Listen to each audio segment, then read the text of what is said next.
Alberto Stocco, Donna Avventura arriva sulle colline, l'importanza di trasmissioni come queste, trasmissioni esperienziali in cui si può mostrare tutto quello che c'è da fare sulle colline. Beh, è stata una grandissima esperienza questa, poter ospitare questo, chiamiamolo tsunami, di ragazze che hanno portato un entusiasmo sulle colline meraviglioso, hanno mosso tantissimo il tessuto di questo meraviglioso territorio che oggi vuole promuoversi più che mai. È stata veramente una bellissima esperienza e queste trasmissioni sono importantissime perché trasmettono quelle che possono essere le esperienze che si possono fare all'interno delle nostre colline, che io le definisco una spa a cielo aperto, ma soprattutto dare un senso di ospitalità, di enogastronomia e di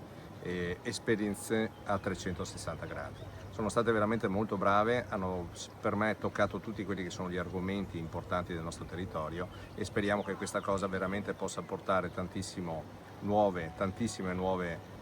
persone a visitare le nostre colline e a vivere questa esperienza insieme a noi.